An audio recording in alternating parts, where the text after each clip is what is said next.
Šis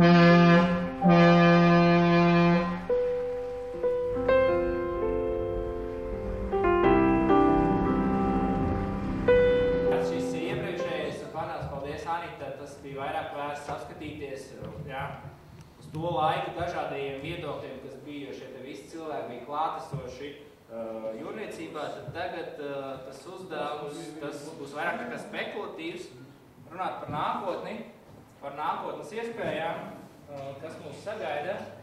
Un tāpēc, mums te, jūs joprojām neredzat nevienu, kā saka, valdības pārstāvu mūsu vidū. Tā kā Aleksejs no LSC, kas ir kuģniecības, kas tika pieminēta iepriekšējā diskusijā, kā saka, mantinieks, savā ziņā. Nosaukumu mantinieks. Nosaukumu, Tad mums ir Jānis, no Liepājas reģiona. Sākumā bija doma, ka varētu aicināt Uldi no ostas, bet viņš netika, un tad viņš savas zināšanas nodeva Jānim, kas ir Liepājas, kas ir ļoti progresīvs, attīstīts reģions, vismaz viņi tā savu pozicionē ārēji, mēs to visu redzam, un arī koledžas direktors. Jo izglītība ļoti svarīga, tā mēs secinām. Ja vajadzēs Edī, es tev pieslēgšu no zāles, to mēs redzēsim. Tad mums ir Vladislavs no Stevedore kompānijas asociācijas jostās, ir kaut kas jākrauj, vai ne? Un tas ir jāpārstāv šīs asociācijas, kas pārstāv tos, kas strādā ostās. Un mums ir Edgars, kas arī tika pieminēts iepriekšējā diskusijā, tā kā mēs esam savā ziņā šīs iepriekšējās diskusijas mantinieki, jo mums tas uzdevums būs iet un darīt lietas tālāk. Paldies, ka jūs atsaucāties manam, kā saka, šim te aicinājumam, un jūs esat šeit. Tas pirmais jautājums, kā jūs redzat to Latvijas jūrniecības nākotni? Ļoti vispārīgi, ļoti spekulatīvi. Aleksej, es zinu, ka tu biji ļoti skeptisks. Tu negribēji par to runāt? Joprojām esmu skeptisks. Viss būs slikti. Viss būs slikti. Galvenā problēma tagad ir demokrātija. Ņemot vērā, ja mēs iesim oficiālu prognozi, kad iedzīvotāju skaits būs 50. gadā, ministrija dod informāciju par 1,73 miljoni. Manuprāt, tas ir diezgan optimistiski. Varam noņemt vēl 10% ārā. Aptuveni 1,5 miljoni būs. Un otrā lieta, neko jaunu nepateikšu, ka mums ar to mūsu jūrniekiem vajag strādāt ar tiem pašiem skolniekiem, vairāk nekā dot priekšstatu par to jūrniecību. Tagad ne tik daudz par to zinu. Un, protams, ka arī nav kaut kas jauns. Jūrniecība vispār iet uz austrumiem, tātad tie paši indieši, filipīnieši, Ķīnas jūrnieki. Protams, Latvija ir tagad 10. vieta pasaulē pēc jūrnieku skaita. Tas neko nenozīmē, jo mums ir 10 000, ķīniešu jūrnieku 425 000, 360 000 ir filipīniešu jūrnieku. Protams, 11. vieta mums ir Bulgārija par 500 jūrniekiem mazāk, bet tas Eiropā jūrniecības drīzumā nebūs vispār, jo neredzamā tirgus roka visu izlīdzinās. Un kuģi īpašnieki, tāpat kā traders, viņi tirgotāji visu laiku skatās, kā samazināt izmaksas. Un ņemot vērā, ka AMO tagad pieņema lēmumu, ka 2028. gada būs par izmešam papildus izmaksas Tier 1 un Tier 2, tāpēc sanāk tā, ka viņi skatīsies uz austrumiem, kā samazināt tās izmaksas. Un galvenākārt, ja mēs ņemsim to budžetu no kuģa budžetu, tas 60% no visā kuģa budžeta, gada budžeta, tas ir alga. Tāpēc viss būs slikti. Parasti saka ļoti labi, bet viss būs. Jāni, kā tu skaties uz jūrniecību? Tu esi ļoti pozitīvs kā cilvēks, un visi tie, kas tev zina, ka tu esi ļoti pozitīvs, vai ne? Tā vajadz uzreiz. kā tu un kā Liepāja redz jūrniecību, nu, tur nākotnē? Es zinu, ka jums ir lieli plāni, ja, ir ostai, ir izglītībai, tur būs jaunas rūpnīcas, būs kravas Liepājas ostā. Tur, kā jūs skatāties jūrniecības? Ja mēs to jūrniecību skatāmies kopumā ar ostu, redz, tu teici, 60% no kuģa kopējām izmaksām ir algas, tad tas, jebkurā biznesā ir diezgan līdzīgi. Mēs varam salīdzināt Liepājas reģionālo slimnīcu, tur ir tieši tāda pat proporcija. 60% tā ir algas, jā. Vēl pastīsies kāda ražošanas uzņēmuma arī tur ir tā, jā. Protams, jo lielāka pievienotā vērtība, jo tā proporcija būs mazāka, to būs lielāks peļņas īpatsvars, bet tomēr, nu, tas vēl ir normāli. Protams, tas ir uz robežas, tik līdz būs vairāk, būs sliktāk. Bet runājot par Liepāju, jā, es atceros, man liekas, tas bija pagājuši gadu vai 2 gadus atpakaļ, kad, man liekas, Rīgas osta prezentēja savu prezentāciju, tad bija Liepājas, un tad Rīga runāja par to, ka tas ir vispār sliktākais kaut kāds rādītājs pēdējos gados, un nekad tāds nav bijis, un eksistenciāli jautājumi, kā vispār savilkt budžetu kopā, tad Liepājas stāsts ir savādāks. Protams, mēs skatāmies uz priekšu, tai ostas attīstībā ir vairāk investori, šobrīd ir atmesta cerība par to amoniaka rūpnīcu, tur ir tieši dēļ sabiedrības interesēm, jā, bet ūdeņradas iet, Liepāja attīstās uz priekšu arī tāpat aviācijas rūpniecība, jā, un vispārējais vēja piekrasts enerģijas sektors, jā, tad man liekas, ka tas ir pozitīvi, kad mēs ar ostu, ar šo jūrniecību varam nodrošināt to savu biznesu, un mēs pelnam tikai saražojot, mēs pelnam arī pārvadājot, jā, un pieņemsim pilsētā, kā tādēļ tas ir ļoti liels plus. Jā, ja no tā kopējā pārkraušanas budžeta, ja 10% paliek pašvaldībā, tas ir pietiekoši liels. Ja mēs skatāmies tā, tad pagājuši gadu atvēra to, noslēgtās projekts bija tas ūdens termināla izbūve, jā, kur kapacitāte varētu būt apmēram 3 miljonu tonnas ūdens gadā pārvest pie pašreizējiem 7 kaut kādiem miljoniem, kas ir jau šobrīd ostai. Tas ir, tu var praktiski pa 50% kāpināt apjomu, jā, un tas ir tikai viens no projektiem, vēl būs vēl, ir pāris investori, kas vēl stāv rindā. Metalurga teritorija šobrīd tiek attīstīta, jā, komunikācijas vēl sakopta teritorija, viņi tiek pielāgot jaunam biznesam. Tā kā, man liekas, mēs attīstamies, izmantojot to ostu, mēs attīstamies pareizi virzienā. Un mēs neaizmirstam arī par turismu. Jā, tas, man liekas, ir ļoti labi. Ladislav, tavs viedoklis, viss ir slikti, vai tomēr nav tik traki? Ziniet, mēs uz to nozari noskatāmies no krasta. Jā. Un mums tā perspektīva mazliet savādāk. Bet es teikšu tā, ka es domāju, ka noteikti, ka nebūs slikti. Es nezinu, vai būs labi, jā. Bet jāsaka tā, ka pirms 3 gadiem un 2 mēneši mēs visi savnācāmies šajā telpā, jā, tādām augstām kājām, un domājām, kā būs, un, teiksim tās domas, un kas tajā brīdī te mums Rīgas Stividoru galvās rosījās, protams, ja tā patina atpakaļ, bija tāds biedējošs un ārkārtīgi pesimistisks, un skatoties uz to, raugoties uz to visu šodien, protams, ka labi nav, un ļoti liels kravu apjoms ir izkrits no mūsu aprits un ekonomikas, ja, kas nebūtu nav labi, bet no otras puses tās viss radīja to vilkmi, ja, kaut ko mainīt, kaut ko uzlabot, kaut ko pārskatīt, kaut kāds process, pārskatīt tirgus, ja, un, protams, ka daudz cilvēki pazaudējuši ir daudz naudas pēc būtības, jā, neiegūtās peļņas, jā, bet tāpat laikā man ir pārliecība, ka tam visam ir arī, kas saka, kokam 2 gali, jā, un ir arī kaut kas labs tajā visā, jo mēs, tā mūsu nozare, viņa viņa kļūst elastīgāk, viņa diversificējās, jā, jo ja mēs vēsturiski stipri akcentējāmies uz tiem liela apjoma kravu plūsmām no austrumiem, jā, tas vienmēr bijis risks, jā. To visi apzinājās, ka tas kaut kādā brīdī, kaut kādos apstākļos tas viss var saļocīties, jā. Tagad tas notika pēc 30 gadiem būtībā. Bet tāpat laikā es atceros, man ļoti tāds spilgts iespējas bija, kas pirmo reizi biju Gaņskā, kad man tur vadāja pa ostu, es tās staigāju, es domāju, kur ir termināli? Tur tā viss tāds asketisks, neliels, jā, tur nav tā kā mums te hard and heavy, jā. Tur ir industrija, jā.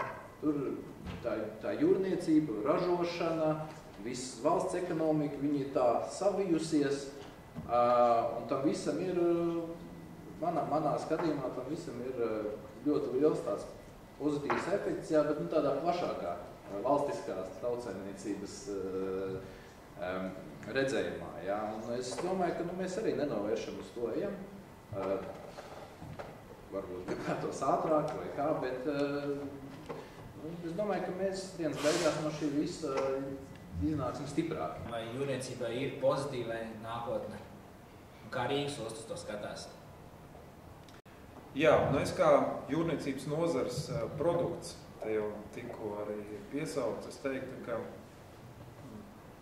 šo jautājumu gribētos, faktiski es varu atbildēt no tādiem diviem rakursiem. Pirmais jau, protams, ja mēs domājam par nākotni, gribās skatīties uz lietām vairāk vai mazāk pozitīvi, jo pretējā gadījumā nav jēgas atrasties šai zālē, runāt, diskutēt par problēmām, kas ir šobrīd, jo mēs jau nediskutējam par tām, lai tikai skatītos, cik slikti kaut kas ir bijis, bet principā diskusijas mērķis ir rast risinājums, lai arī turpmāk būtu kaut kāda ilgtspēja nozarei un būtu profesionāļiem darbs. Līdz ar to gribas tomēr cerēt, ka ilgtermiņš ir gan jūrniecībai, gan arī tieši Latvijas sabiedrībā un jauniešu profesionālajā izvēlē nākotnē varētu būt lielāka uzmanība pievērsta jūrniecības profesijas, jūrniecības nozares dažādām profesijām. No otras puses šeit jau arī izskanēja tādi diezgan skaidri viedokļi arī, ka nākotnes īsti nav un viss zīmēs tādās varbūt netik rožainās krāsās, un man liekas, ka pasaulē kopumā, ja mēs vērtējam ne tikai jūrniecību, bet transportu, pārvadājumus kā tādu. Faktiski, vispirms tad vajag definēt, kas tad ir jūrniecība. Ja mēs skatāmies tieši uz šo te transporta sadaļu, tad man liekas, ka lielākais izaicinājums šobrīd ir jaunās tehnoloģijas un mākslīgais intelekts. Paskaidrošu, kādā veidā, nav noslēpums, ka aizvien vairāk tiek runāts, un ne tikai runāts, bet arī izstrādāt risinājumu par automatizāciju pilnīgu, gan autotransportā, gan avio transportā, un es domāju, ka jūrniecība neizpaliks no šī. Līdz ar to pat ne Latvijas jūrniecības ilgtspējas kontekstā, bet pat, es domāju, globāli, ja mēs spekulējam 20, 30 gadus priekš, ja vispār var runāt tādās laika skalās šobrīd, tad zem liels jautājums zīmes ir, es domāju, ka dažas profesijas. Profesijas, kas nodarbojas ar kuģu nodarbināšanu, ar kuģu darbības uzturēšanu, kuģu vadīšanu, ja varētu teikt tā, vai mehānismu uzturēšanu, jo automatizācija ir visur, ciparu tehnoloģijas un risinājumi, viss ir stāsts par optimizāciju, kaut kādu procesu padarīšanu lētāk. Te arī tika piesaukts procents, cik tas maksā, cik ir tieši darba algas, kādu komponentu veido, un var uz to skatīties arī kuģi pārgājienā, kādu daļu veido šis algu komponentu. Līdz ar to, ja mēs vien nespējam kļūt vizionārāki un skatīties uz jūrniecību plašāk un saprast, kas tad ir šīs te nākotnes reālijas, kas mūs sagaida un kādas varētu būt jaunas profesijas, un jau sākt par tām domāt šobrīd, veidot mācību programmas attiecīgas, tad ir diezgan liels risks, ka tādā vēlreiz ilgākā laika periodā, kas pārsniedz 5 vai pat 10 gadus, mēs varam nonākt pie tā, ka aizvien samazinās pieprasījums pēc jūrnieku profesijas. Un tas nav vieglākais no darbiem. Es gan uzskatu, ka tas ir ļoti, mēs pārstāvam prestižu. Nozari ir būt prestiži jūrniekam, kapteinim, mehāniķim, faktiski tiem, kas iet jūrā, tie, kas sēd krastā, kāds esmu es, varbūt mazāk, bet tomēr kā piederīgam šai nozarei. Jā, kā reiz mans nākošais jautājums, ko es esmu sapratuši, ko es tur vēlos virzīt, ir tas, ka iepriekšējā diskusijā mēs nonācām pie tā secinājuma, ka nav svarīgi, kāda ir šī ministrijas struktūra vai akadēmijas struktūra, viss ir atkarīgs no cilvēka, kas vada. Un tas ir, to mēs arī, es domāju, varam par to vienoties, ka galvenais ir, lai īstais cilvēks ir īstajā vietā, tad lietas arī notiks. Tāds ir. Jā. Un te ir runa par šiem jūrniekiem un jūrnieku sagatavošanu. Es vienmēr esmu skatījies, ka jūrnieki, tas nav, mums viņi jāgatavo ne tikai tāpēc, lai viņi brauktu jūrā, bet arī tāpēc, ka viņu zināšanas iegūtā pieredze ir nepieciešama visai pārējai industrijai krastā. Tad ir tas jautājums, kā jūs redzat Latvijas jūrniecības izglītību? Kas būtu jāmana? Aleksējam vai ne, no LSC interesēs ir dabūt pēc iespējas vairāk šos te jūrniekus ārā, bet jūs nedabūsiet. Jūs tāpat skatāties uz austrumiem, jo tur visi tirgus aiziet tur, ķīnieši ir vairāk. Tā kā tas neizbēgami, jūrnieki nāks no austrumiem, viņi jau šobrīd nāk. Bet kā jūs skatāties šo te kritisko kompetenci saglabāšanu, kas būtu jādara? Vai kas būtu jāmaina jūrniecības izglītībā, lai nodrošinātu šo te ilgspēju? Tas ir, kas ir nepieciešams varbūt arī šī krasta sektoriem. Tas ir ostām, skatoties plašāk, tas ir kuģu menedžmentiem, stividoriem, tādā lietā. Jūs komentārs. Jautājums varbūt nav perfekti noformulēts, bet jā. Jā. Principā, ko es redzu, tāpat, ka mūsu jūrnieki, principā, nākušos 50 gadiem, principā, pārsvarās strādās menedžmentos vai no krasta. Un viņam tāda liela, ņemot vērā viņu tagadēju pieredzi un kvalitāte, tātad, piemēram, salīdzinājums es par tankuģa floti stāstīšu tagad no 2. septembra 24. gada. Mums ir SAER 2.0, jaunais inspekcijas režīms, visi no tā baidās, observational skaits tur pieauga. Un, piemēram, salīdzinot, kādi ir mūsu rezultāti, tagad ir 2,82 un salīdzinot ar industriju 7. Tad tas nozīmē, ka mūsu virsnieki, tas ir pārsvara, ir, teiksim tā, 70% ir no Latvijas. Tas nozīmē, ka viņi ir vairāk sagatavoti un viņu kompetences pēc tam vairāk izmantot gan krāstu. Par to artificial intelligence, mākslīgo intelektu, joprojām tagad nāk attīstīšanā, piemēram, mūsu komponētā ar tiem pašiem jūrniekiem, kuri ir interesi ar to nodarboties, gan to izmantošanas, ātrā meklēšanas iespēja par tiem manuāliem, rokas grāmatēm, gan par dzīvnieku instrukcijām un tā tālāk, viss ir arī izmantots. Protams, ka ir IT prognoze par to, ka līdz 40. gadam ierindnieku skaits samazināsies uz 40%. Tāpēc, ka man būs vajadzīgi. Bet par virsniekiem neiet runa, jo tur ir prognozes samazināšana 10%. Ja ņemsim vērā, ka tagad ir 10 virsnieki ir uz kuģa, tad pazudis viens cilvēks. Nav tā liela, tāpēc, ko es pateiktu par izglītību, tas mums galvenais eksports produkts, tas ir kvalitāte jūrniecības. Bet vienīgais tagad galvenā šeit problēma ir kvalitāte pret izmaksām. Ja mēs to salīdzināsim, ņemsim to junior officer Filipīnieki un Latvijas virsnieku. Tātad, koeficienti teiksot, ja Filipīnieki ir 8,8, tad mums ir 7,7. Tas nenozīmē, ka mēs esam kvalitātē labi, bet mēs esam dārgāki nekā citi.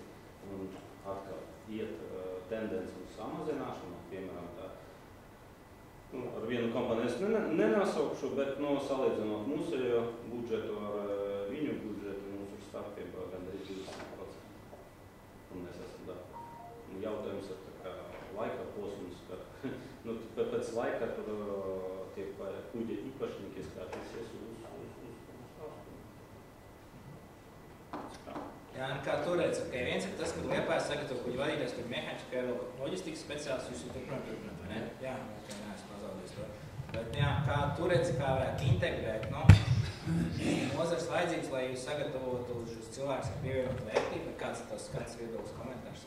Šobrīd jau jāskatās uz to, ka pirmām kārtām mums jāadaptējās ir tirgumi, jo mēs ļoti labi zinām, ka ir šī demografiskā veida šobrīd. Lai īslaicīgi izdzīvot, ir jāskatās citu tirgi, tāpēc mēs skatāmies arī, kā būtu piesaistīt viņus ārvalstu studentus. Mēs negribam, protams, piepildināt pilnu Liepāju ar ārvalstniekiem, jā, bet ir kaut kāds finansiālais minimums, kas tev jānodrošina, un tad tev jāatrod tas risinājums, jā, un tas varētu būt kā tāds pārējais posms, lai mēs iet uz priekšu. Un tad nākamais ir skatīties uz attīstības tendencēm. Šobrīd, pateicoties RTU, protams, mēs esam iesaistījušies arī vairākos projektos. Tur ir water, tur ir vēl dažādas ar drošību saistīti aspekti, kur tiek skatīti. Un, protams, šis mākslīgais intelekts, kiberdrošība un tā tālāk ir ļoti būtiski. Un šīs jomas, man liekas, mums vajag īpaši uzsvērt. Jā. Es domāju, ka tādā kuģu būvs industrijā tas ir ļoti aktuāli, jo tagad, ja amerikāņi ir atklājuši, kad invertoros, kas ražojot elektrību, jā, viņi tā kā pat tur iekārtās ir iekšā. Ķīnieši ir iestrādājuši kaut kādus mikročips, kurus var izmantot kaut kad, lai uztaisītu kaut kādu apokalipsi, ja? Tad jāpadomā arī uz priekšu, kas var notikt ar kuģi, ja? Ar visu floti un tā tālāk, kurā virzienā mēs iesim. Atceramies arī to, ka mēs esam valsts, kuras piekrist ir gandrīz 500 km, ja? Ka mums ir savi bruņotie spēki, ka mums ir robežsardze, arī viņu vajadzības ir jānodrošina, un mēs mēģinam arī veidot šo saikni, ja? Veiksmīgi ir izstrādāta programma, mēs esam jau realizējuši pirmo, vēl līdz galam nav šobrīd praksē, robežsargi ir, nāks atpakaļ kārtotas eksāmenes, saņems pirmo diplomas. Tā ir tā mūsu virzība, kur mēs ejam, jo mums jāstrādā kā kopā. Man nepatīk arī tā, protams, tā ir valsts politika, kādā veidā mums iepirkumi tiek ražot un tā tālāk, bet ja mēs esam, ja Latvijā ir divas valsts izglītības iestādes, man liekas, nav īsti pareizi meklēt kaut kur malā un sarežģīt procedūras, meklēt, taisīt konkursus un tā tālāk. Jā, vienkārši vienam otru jāatbalsta, kā kāds notiek ģimenē, un attīstam visu no visām pusēm visu kopā. Tavs redzējums, par jūrniecību vai jautājums, vispirms, vai Stevedore vispār ir saistoši jūrniecības izglītība? Vai Stevedore kompānijas tiek? Es zinu, ka tiek. Bet tad, tavs ir par to, ka bijušie jūrnieki strādā Stevedore kompānijas, un vai viņu kompetences ir kritiskas, vai nav? Jā, es kādreiz šajā virzienā arī gribēju savu komentāru.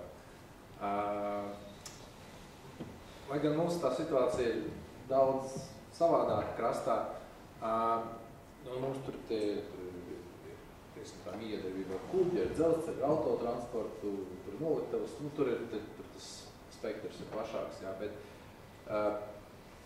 ja mēs runājam konkrēti par jūrniecības izglītību, es tagad runāju konkrēti par uzņēmumu, nevis par nozari, bet par uzņēmumu, kur es pārstāvu, mēs jau sen esam nonākuši pie secinājuma, ka cilvēki, Stevedore konkrēti, jā, kas miedarbojās ar kuģi, jā, viņi vislabāk sanāk tiem, kas ir gājuši jūrā, kam ir jūrniecības izglītība, jā, viņiem viss, manā izpratnē tas padodās vislabāk, jā. Ir arī, protams, cilvēki, kam nav nekāda sakara ar to, ja viņi vienkārši iemācās, jā, bet, teiksim, mums čaļi, kas ir gājuši jūrā, kas ir strādājuši tur vai kaut vai bunkurē, uz bunkuru kuģiem, viņiem tas padodās tā. Vieglāk, dabiskāk, jā, un rezultāti ir krietni labāk. Jā. Bet in general, mēs, teiksim tā, mēs kā uzņēmums atsaucamies vienmēr uz akadēmijas studentus uzņemam, tur padziļinām, tur rādām, stāstam, jo mēs saskatām tajā visā ļoti būtisku tā kā, jēgu. Mēs saskatām tajā vērtību, ka mēs vienmēr atsaucamies, un cik vien iespējams, jā. Bet, protams, jāsaka, ka žēl jau, ka tas viss tā kļūst ar katru gadu ar vien mazāk, ja, un arī pasniedzēji saka, ka grupas savākt ir ar vien grūtāk, ja, un, tā ir tas mūsu redzējums no krasta, ja, bet tāpat laikā, ja mēs tā vispār kopumā skatāmies, kā jau Suns kungs minēja, mēs arī stipri investējamies arī IT risinājumos, jā, vai līdzīgi kā skuģi, jā, 70% ir algas, jā, īstenībā tas pats cipars ir arī terminātori, jā, palielam, jebkurā nozarē, kas sniedz pakalpojumu, jā, cilvēks ir tas, kurš to dara, un kas ir tās pamat izmaksas, jā, mēs arī būtiski esam radījuši specifiskus rīkus, jā, lai reducētu to personālu, lai tas viss būtu efektīvāk un jēgpilnāk, jā. Bet, dienas beigās galvenais ir, lai tas cilvēks ir labs, jā, jo mūsdienās īstenībā iemācīt tas informācijas apjoms, viņš ir tik pieejams, jā, un tik tāds straightforward, ja drīkst tas vešvārdu, jā, ka īstenībā, ja cilvēks ir labs un gribošs un ieinteresēts, jā, var iemācīt jebkuru funkciju, krastā, jā. Jūrā ir savādāk, tā ir atsevišķa pasaule, jā, bet, mēs vairāk cīnāmies nevis ar to katru trūkumu, bet gan ar to efektivitāti, jā, lai būtu lielāka atdevi no katra konkrētā darbinieka, kas mums ir, jo tas ir darbi. Jā, Edgar, ļoti līdzīgi, jā, kā ostāja, cik, jūs pārvaldēja šīs te kritiskas jūrniecības kompetences, tas ir kritisks, vai osta var būt nākotnē arī bez jūrniecības speciālistiem, tie, kas ir kādreiz braukuši jūrā. Jā, jautājums diezgan atkal izaicinošs. Es teiktu tā, ka diez vai ostas valde var būt pilnīgi automatizēta, ka notiek virtuāla sanāksme online, dokumentu paši paraksta. Labi, tas tā joks. Protams, ka gan jau, ka jūrā un arī krastā profesionāļi, kas strādā, pieņem kuģus vai attīsta ostas, būs nepieciešami. Tomēr šis tehnoloģiskais progress, kas mūs dzen uz priekšu, lai visu padarītu ātrāk. Neviens dažkārt nevar būt pamatot īsti, kāpēc visu laiku vajag ātrāk, bet labi, vajag lētāk, jo konkurence ir globāla. Tas, protams, ir nenoliedzami, un es domāju, ka arī krasta sadaļā šis profesija klāsts varētu samazināties. Līdz ar to, protams, domājot par izglītības kvalitāti bija jautājums, jā, vai kā to evolucionēt. Es jau minēju pirmajā jautājumā atbildot, kas ir jaunas profesijas, bet skatāmies, kā mēģinām vizionāri uz to pastīties 25 plus gadi, kas varētu, kā izskatīsies pasaules starptautiskā loģistika. Sākam par to domāt tagad, un es teiktu, ka jūrniecība varbūt nav tikai kravas kuģi, tas ir jūras ekosistēma, tas ir kaut kas arī par vidi, ņemot vērā, kādā līmenī šobrīd vispār globāli šie jautājumi ir pacelti, atjaunīgās degvielas, sintētiskās degvielas, kuģu tehnoloģijas, kuģu inženierija, korpusi un tā tālāk, projektēšana, kaut kas tāds pat futūristiskāks. Un mazliet papildinot arī kolēģi no Liepājas teikto par šīm te, kur mēs rodam šos risinājumus, kādos tirgos, Ķīnā, Eiropā vai kur. Redziet, tas ir fakts. Es burtiski pāris nedēļas atpakaļ biju vienā starptautiskā konferencē, kur tika prezentēts slaids, ka 24. gadā pasaulē kuģniec pārvadājumos nonākusī tonāža 65% ir ražots Ķīnā jau šobrīd.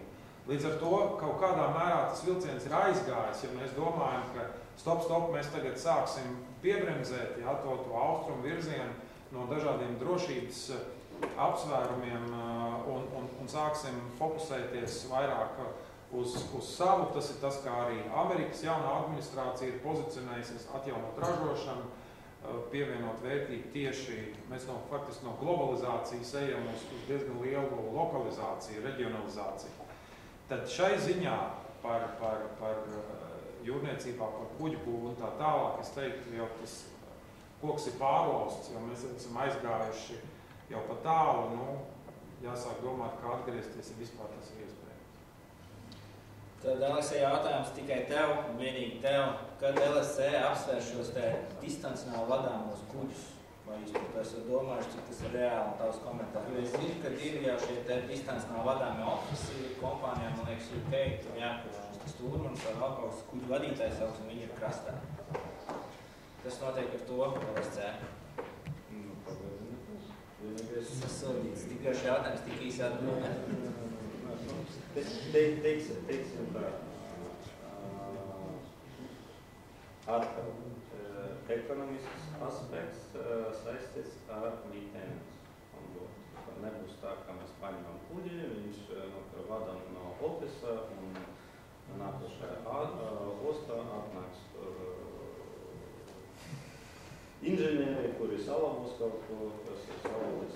Mums lai to vadīt, mums vajag sataisīt kuģi gandrīz, uztaisīt redundants. Viens mehānisms nedarbojas, tad otrs bija visu spolku. Principā tā vajadzētu būt. Vienalga būs cilvēki uz kuģi. Tāpēc, ka vajag taisīt gan oksidācija notiek uz kuģi, jākaso, visas tas mēģinās būs. Tāpēc, pagaidām es to neredzam. Futuriski, to piekrastas reģionu droši, bet tie Transatlantika, Transpacifika pārgājieni visu laiku būs uz kuģi. Tas ir pagaidām. Bet par tiem risinājumiem, par AI un tā tālāk, tās ir ievest principā energoefektivitāte. Principā mums ir galvenais, ka 15% no izmešiem no degviela patēriņā tas ir atkarīgs tā matemātiski funkcija no cilvēciskas uzvedības. Ja mēs rādīt tādus apstākļus, lai korģētu to uzvedību, tad mēs ietaupīsim degvielu. Un tas ir, principā, tagad LSC ir iztenots un, teiksim tā, neviens nesēdē tur, kā apsardzes darbinieks un skatās monitors, un tā tas ir absolūti automātiski atnāk e-pasts uz kuģa, ka jums tāds un tāds nav izdarīts, lūdzu izdarīt, ja nekas nav izdarīts, vēl viens atnāks, un pēc tam, pēc dažiem stundām nekas nenāk, bet sistēma reģistrē, un pēc tam nedēļa beigas viņam būs jāpaskaidro nepaskaidrojumu, tāpēc viņš to neizdarīja. Principā, vienu reizi cilvēks tā izdara, otru reizi izdara, un trešo reizi viņš, es izdarīšu visu pareizi, lai pēc tam nerakstītu paskaidrojumus. Principā, tā ir darbojas. Tas, ko mēs sākam ievest, bet, pilnībā atteikties no tuvākajos gados. Tuvākajos gados nē, labi, 20 gadus, 30 gadus, tāpat paliek. Cilvēki, kas tikai ekonomiski dēļ, tāds pats servis, kā atnākot ostā, viņš izmaksās 5000, tas ir iekļauts algas, jūrnieks uz kuģi, tas ir. Jā. Labi, par modernām tehnoloģijas kuģiem tad mums ir viedoklis. Tad ir tāds pilnīgi tāds jautājums, kur jūs lūkšu abstrahēties no tā, kas jūs esat, ko jūs zinat, bet kas ir man paši ļoti interesē, kas varētu būt tā Latvijas jūrniecības Nokia. Krišāns Valdemārs ievies jūrskolu, sāka būvēt kuģus, tas pavilka to, ka ir nepieciešami jūrnieki, kas strādā uz šiem kuģiem, izvietējās kuģu šīs īpašnieku dzimtas. Tas nodrošina kaut kādu ekonomisku attīstību, vidusslāni un vispārējais. Šobrīd mēs zinām, ka tā situācija, kas notiek ir modernās tehnoloģijas, mākslīgais intelekts, tur ir droni, notiek kaut kā šī neliela kuģu būvēšana Latvijā. Kas Latvijā būtu tāds pilnīgi crazy, varbūt, kas varētu būt šī mūsu Nokia jūrnieki, kas programmē, es nezinu, Principā, jau atbildē šodien jau skanēja par to, kas ir arī mūsu jūrnieki. Es jums pateikšu, tad savu laiku, 3 gadus atpakaļ, es tikko Jāzepam stāstīju, Mazgirbē bijuša Jūrskolas eka, un tur, ja piebraukt tur pie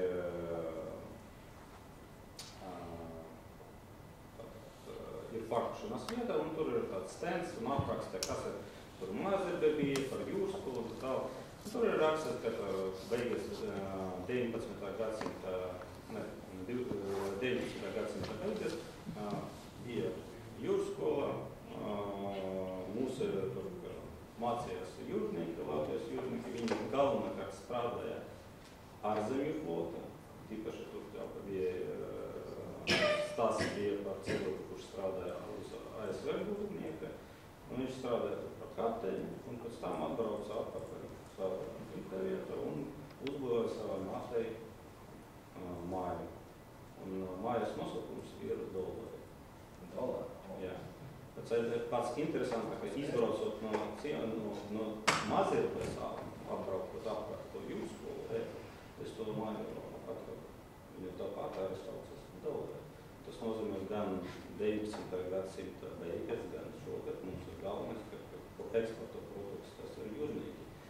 Un nevar par tiem cilvēkiem, kuri tur mācās Rotterdamā, uzreiz es esmu IT specialists un tā tālāk, nu, tas ir superīgi. Ja viņš nebija nestrādāja uz kuģi, viņš vispār nevar to ekosistēmu saprast un ko vajag uzlabot, kā tur darbojas. Teikt, ka matemātiski viņš to saprot, kā tam jābūt, bet biznes ir biznes. Jūs visi atceraties, ka mums ar visu laiku visprecīzākie atomu tungsteni reizi gada ir pielīdzināti pie astronomiskā laika. Pēc realitātes dzīves, tāpat arī biznes. Okay, jā, tavs Liepājas viedoklis par Latvijas Nokiju jūrniecību. Nokia varbūt labākais piemērs, jo vairāk nav nevienam Nokia, es domāju šeit, bet...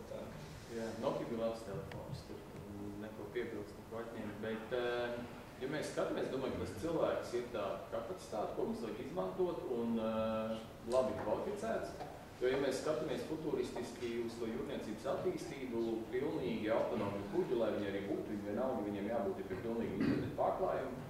Man liekas, nedaudz labāks scenārijs ir, kad mēs varam tā iztēloties, ka tu esi uz kuģi un tev notiek kaut kāda kļūme, tev ir digitālās brilles kaut kādas, nesauksim nevienu konkrētu ražotāju, un tev nav jābūt vecākam mehānikam uz kuģi, lai kaut ko sadarītu, jo tev ir atbalsta persona krastā, kurš var apkalpot vairākus kuģus vienlaicīgi. Ja? Un tad tur tiem cilvēkiem ir jābūt pietiekuši kvalificētiem, lai viņš varētu norientēties. Un tādā veidā kuģi īpašnieki var samazināt savas izmaksas, tev var būt ne vecākais mehāniks uz kuģi zemāk rāmju, vai vecākais ir vairākiem kuģiem vienlaicīgi pieejams, ja? Un tā tālāk. Tā kā, bet šiem speciālistiem jābūt, protams, ļoti labi apmācītiem, un tas ir tas virziens, uz ko mēs varam arī iet. Un jāizmantoja tas, ka, ja viņš šobrīd ir atzīts kā labi pasaulē, ja, tad to līmeni noturot, ejot pareizā virzienā, tu arī turpināt arī kaut ko dara. Ok, labi. Ladislav, tās viedoklis. Es baidos, ka es nebūšu oriģināls un atliek tikai piekrist beidzam, ja? Jo saprotiet, cilvēks ir labākais biorobots, kāds ir izdomāts. Tu biorobots, tas viņš ļoti man daudz komānis. Ziniet, jūs prasat par Nokia, kaut kāds tāds īpašas, ekscelentas lietas, ja tu nevar apzināti iet un radīt kaut ko ekscelenti, ja, vai kaut ko tādu unikālu. Ja. Tas notiek, tā ir apstākļa sakritība, veiksmē, kā arī biznesā veiksmē vai spēlē liela nozīme. Ja. Bet mums šeit es jau sen arī esmu gūst tādu pārliecību, ja, ka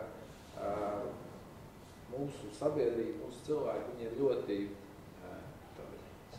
citīgi, ļoti viegli uztvert jaunas lietas, ja, kaut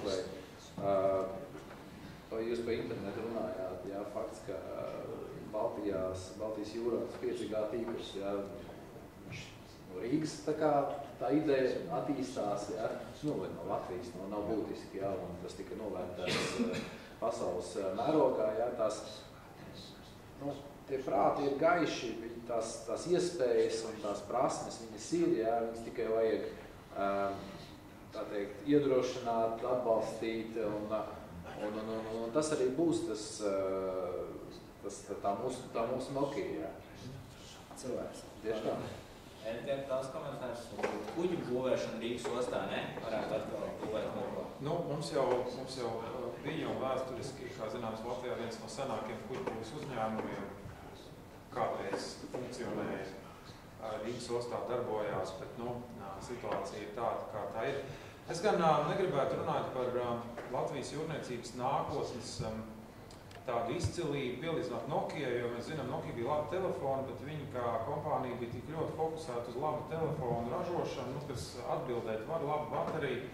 Mēs zinām, kas notika ar Nokia, tad, kad parādījās Apple korporācija, kas bija absolūti pilnīgi citu skatījumu par to, ka viņi nav telefonu biznesā, bet tas sakaru, izklaides un tā tālāk. Un kas ar to notika? To es gribu teikt, ka, manuprāt, Latvijas jūrniecības nākotnes tas veiksmes stāsts varbūt pat vēl nemaz nav dzimis. Mēs to pat neesam apzinājuši. Un atkal mēs atgriežamies pie tā, kas ir šīs te paplašinātās iespējams profesijas, kas būs daļa no jūrniecības nozares. Un varbūt, protams, to visu virzīs uz priekšu un veidos cilvēki. Cilvēki ir mūsu pamatresurss un viens mākslīgais intelekts nevar būt ģeniāls. Ģenialitātes, tas moments ir piemītošs tikai cilvēkam. Mākslīgais intelekts un dažādi rīki ir, lai informāciju ātri apkopotu, izanalizētu un piedāvātu kaut kādu risinājumu. Bet šis te ģenialitātes moments, tas ir kurā gadījumā radīšanas, tas brīnums piemīt cilvēkam. Un tāpēc es domāju, ka pat ja mēs iemestu mākslīgiem intelektam sistēmā pajautātu, kas ir, varbūt to jāsāk, tādās ideja jāpajautā, kas ir jūrniecības nozarē nākotnes profesijas pēc 50 vai cik gadiem. Un ko līdz būs vīzija par to, varbūt Latvijā būs gaiša prāti, kas spēs radīt kaut ko šo tik unikālu izcilu, vai no kuģu arhitektūrā, dzinējos, pilnīgi jaunas, vai... Jā. Tad tas pamata elements ir cilvēks resursu attīstīšana, tas mūsu atslēga, lai mēs iet uz priekšu, bet jūrniecības izglītība ir ļoti dārga, tāpēc tāds ļoti nepopulārs jautājums, kur ņemt naudu, lai attīstītu jūrniecības izglītību Latvijā. Alisai, kādas domas? Bet viņi mums ir maz. Viņu Latvijas jūrnieki nestrādā zem Latvijas karoga, arī pat laikā visas jūrniecības nozare izmanto tās jūrniecības kompetences, kas tiek kaut kādā netiešā veidā attīstītas. Ņemsim vērā, ko mēs atpestām, ka mums dažādi piemēram piedod, kas 70 praksu vielu. Jā, tas ir liels paldies. Katrs izmaksā īpašniekam 15,000 gadu. Ņemot vērā, tur akadēmija, cik ir jāizsnēmēs 20,000 eiro par visu apmācību. Izmaksas. Tas nozīmē, principā, ka kuģi īpašnieki apmaksā.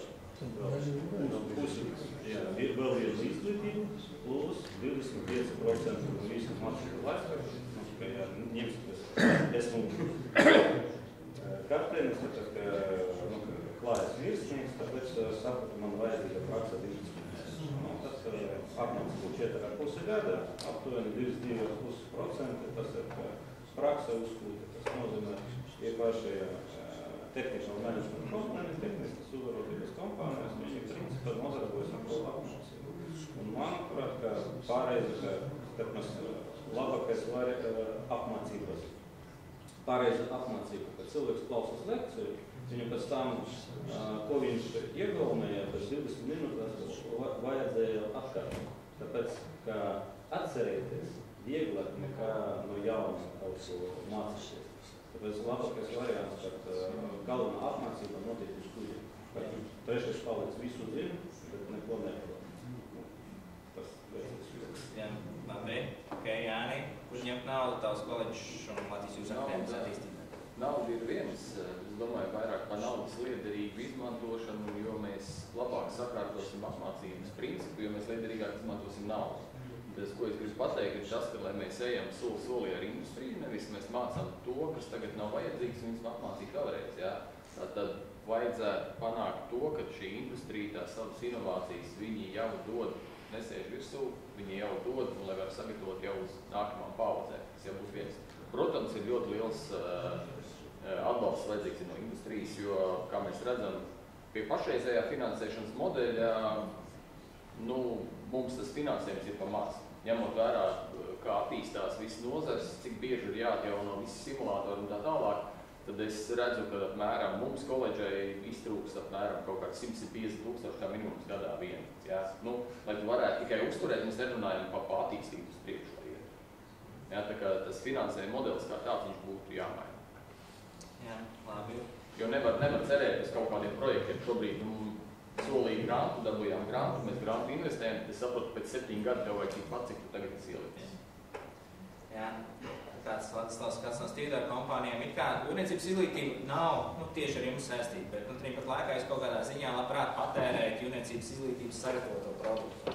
Tāpat laikā stīdāru kompānijām atkal, kā jau visiem biznesiem, negribas lietas šķirties no eiro, ja to var nedarīt. Tad jā, viņi ir, bet kur rast? Kāds būtu tas finansējuma iegūs veids, lai mēs visi attīstītu šīs kopējas, šīs nepieciešamās kompetences visai nozarei? Ziniet, jums taisnība, es, kodā mērā arī mēs diezgan tālu stāvam no šī topika, jā, bet, ziniet, biznesā ir tāds win-win princips, jā, kas es uzskatu, ka tas ir arī pats pareizākais un tāds jēgpilnākais un piegājiens pie uzņēmēja darbības. Un es varbūt atļaušos vilkt kāds paralēls arī šajā sakarā. Ja. Tur ir nozars iekšienē ir jābūt, jāatrod tas balans. Ja. Cilvēki viņi ir vajadzīgi nozarē. Ja. Protams, ir tā ļoti sarežģīta un abstrakta, ja, bet ir jābūt un win-win principam. Ja. Tas cilvēks ir guvis to izglītību, ja, kāds vai valsts vai kāds komersants ir līdzdarbojies, ja, un tad attiecīgi jābūt kaut kādam darījumam, ja mūsdienās populārs vārds, ja, kā viņš ar savu darbu tajā nozarē ir iespējams atgriežt to savā sevi investēt šo laiku, spēku, naudu. Ok, labi. Ir tavs komentārs par finansēm? Es domāju, ka nauda jūrniecībai pirmkārt vajadzētu sākt ar to, kāds tad ir valsts politikas veidotāji, jūrniecības nozarē, izglītības nozarē, strateģiskais redzējums pa jomu. Tas ir jautājums. Ja šāds redzējums ir, tad, protams, ka nauda pilnā apmērā vai daļai ir meklējama arī budžetā, jo ir valsts skaidri var definēt, ka jūrniecība ir prioritāte, ka šī nozara nes pienesumu tautsēmniecībai, tad skaidrs, kā jebkurai citai jomai, varētu teikt tā, jūrniecībā jāvar arī sevi apveltīt, respektīvi jauni speciālisti un nozars attīstība nes atpakaļ naudu budžetā, par kur tā tiek finansēta, un tas tā turpinās. Otrs variants, protams, būtu pašfinansēšana. Jūrniecība ir manā ieskatā pietiekami, es jau ar to teicu, 2 jautājumus atpakaļ atbildot, pietiekami elitāra profesija.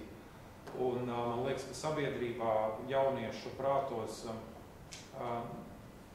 gribas domāt, pareizāk sakot, es nevaru teikt, ka es to zinu, pastāv uzskats, ka laba izglītība ir investīcija. Tas nav nekas tāds, kas tev pienāks pa velti. Laba izglītība ir investīcija, un ja tu esi pārliecināts par profesiju, ko tu izvēlies, ka tev būs nākotne tajā, tad tu finansējumu kredīta veidā vai tētis iedos, vai onkulis no Amerikas atsūtīs, vai vienalga kā, tu atradīsi šos līdzekļus, lai izmācītos, vienalga vai šeit, vai arī ārzemēs. Bet, protams, balanss gan jau, ka ir kaut kur pa vidu. Es domāju, ka valstī būtu būtu krietni nopietnāk jāsāk ar šo te stratēģiju un redzējumu par to, kāda ir jūrniecības nākotne. Bet labi, tad arī noslēdzot tādu diskusiju, noslēdzot šo tādu īsu rezumējumu, tas, kā es to visu redzu, ko jūs teicāt, jā, lielākais risks mums nākotnē ir demogrāfijas problēmas, ja cilvēki būs mazāk. Viņi būs mazāk, tas neizbēgami ietekmēs pieejamos darbspēka resursus, un tad vairāk ienāk šīs modernās tehnoloģijas visur. Visur šobrīd ienāk. Ja. Tā lielākā mūsu iespēja, kad mēs runājam par jūrniecības nākotni, tieši tomēr cilvēki. Ja. Un ieguldījumi cilvēku resursos, kopīgos, jābūt kopīgam nozares rezēm un par to, kādu mēs vēlamies redzēt šo te jūrniecības izglītību, jo viņi dos pozitīvu ietekmi uz visām arī saistītajām šīm te nozarēm. Un tad, tad tas piesaistīt cilvēks mums kopā ir visiem jāstrādā pie tā, lai mēs būtu šīs te jūrniecības nozares vēstneši, popularizēt jūrniecību, tad mums, iespējams, būs Jāni ar tevi diskusija Liepājā, kā mēs jau vienojāmies. Ja? Un tad sanāk, ka šis te nevalstisko organizāciju tas uzdevums ir tālāk, kas ir veidot šo te kopīgu strateģisko redzējumu, kas mums ir jāiet pie ministrijām, jāsaka, ka šāds ir mūsu nozares strateģiskais rezultāts. Tā īstenībā man sanāca, nezinu, varbūt jums sanāca savādāk. Liels paldies diskusijas dalībniekiem!